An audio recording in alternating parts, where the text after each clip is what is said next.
त्या सुगंधी जाईला.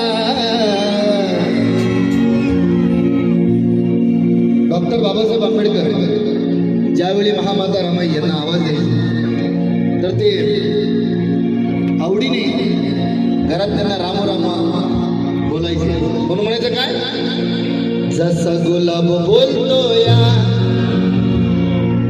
त्या सुगंधी जाईला.